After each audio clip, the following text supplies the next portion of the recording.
Good to have you back for this interview on Africa 24. Today we'll be receiving on set Mrs. Kanayo Awani. She's the Vice-présidente of the African Export-Import Bank, Afreximbank, on the occasion of the first ever Africa-Caribbean Trade and Investment Forum here in Barbados. Thanks for joining us, Mrs. Thanks Awani. for having me.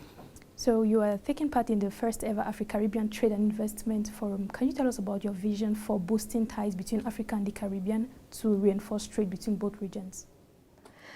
Yes, we decided to convene this forum as a way to connect Africa to the Caribbean. We understood that the structures of our trade are the same. The characteristics of both regions are the same. We have a shared history, shared culture, and we imagine that we also have a shared unified destiny.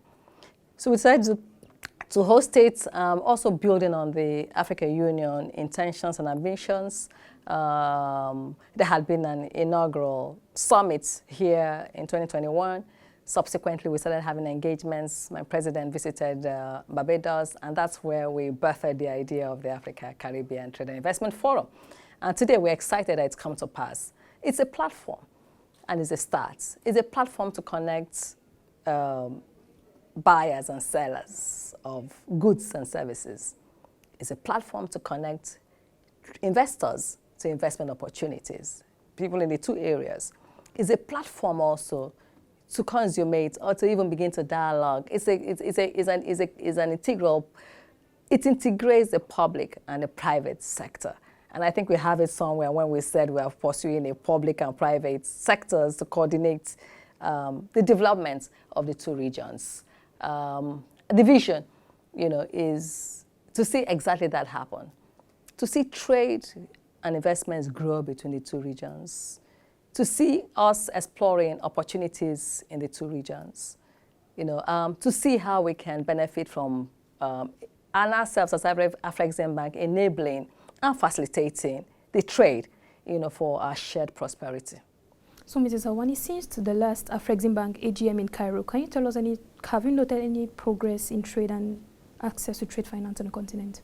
Since the AGM in June? Yes, in June. Not June. Have you noted any progress in terms of trade or access to trade finance? No, well, I can only tell you what we're doing because right now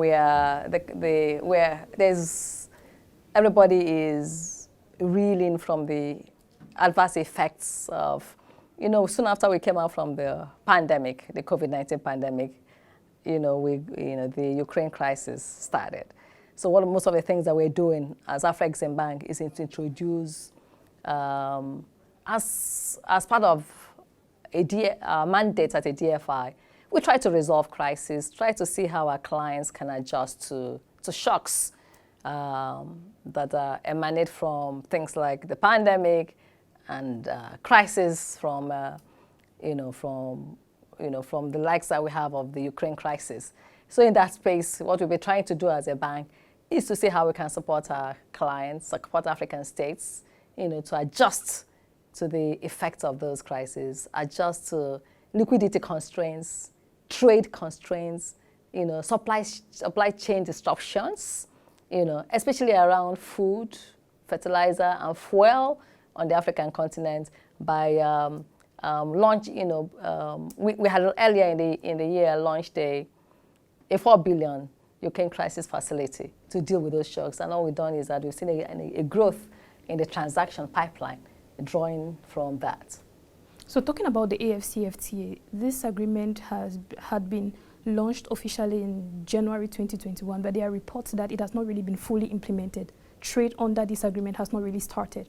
Can you tell us about the sluggishness, what accounts for this sluggishness, and what can be done to address the situation? And I think it's that there is negotiations. Right now they've advanced in the tariff offers, rules of origin. There are negotiations to be done because you're talking about 55 African countries who are having to negotiate, making offers, tariff offers, rules of origin, and so I think that's normal, in the scheme of things. And what we are doing at Afreximbank is to see how the implementation is progressed. while those negotiations are going on. Putting building blocks, by the way. For instance, one of the things we've done is to introduce an adjustment fund, AFCFTA adjustment fund. So working with AFCFTA and at the mandate of the African Union, heads of state, is to put in place that fund that will enable African states, adjust to revenue losses as a result of the liberalization. So that work is going on. So I'm trying to say that there are building blocks of things that are going on to support African states and not just the African. That fund, for instance, is not just for the public sector, governments. Yes, it will support them, but it also support the private sector. Some private firms may need to retool, expand their capacity, redirect their machinery, and equipment to be able to compete and be able to trade in the AFCFTA, under the AFCFTA regime. There are other initiatives that we've also introduced to support the AFCFTA implementation. For instance, working with the AU and the AFCFTA, we've also introduced an automotive strategy. Because remember that we're trying to also see how we can expand value chains on the continent, and that AFCFTA enables us to do that. The growth in intra-African trade is, and focusing on intra-African trade gives us a unique opportunity to industrialize. So that's happening. We introduced that strategy, and we're also, presenting them and negotiating that strategy as a common African continental strategy for automotive, and that's going on right now. What's the point I'm trying to make? And we're also trying to do the same thing for the textiles so that the value chains are expanded across the continent. I think there's also the Pan-African payment and settlement system. Exactly. These are things that we introduced to support, the AFCFTA. And there are a couple of other, KYC, MANSA, Know Your Customer, due diligence repository that will allow investors to invest in Africa because we have a repository of KYC information to support intra-African trade and even extra-African trade, trade information portal, trade regulation portals that will allow businesses to be able to get access to information, to be able to do business within the context of the AFCFTA. So all of those are going on. It may be seen as a little progress, but I think there is significant progress has been made in those areas. So let's come back to the Pan-African payment and settlement system that Afreximbank launched early 2022. Where are we with this system that aims at boosting trade with local currency to improve intra-African trade? So commercial transactions were launched in February this year. As you probably know, we are piloting it in the West African Monetary Zone. That's where the pilot is going between the, so we've, it has been launched, it's going on, and what we're trying to do now is to see how we can rope in other countries to join the system. So the intra-African trade fair will take place in Abidjan. Yes. Can you tell us what should we expect from this trade fair that aims at boosting intra-African trade?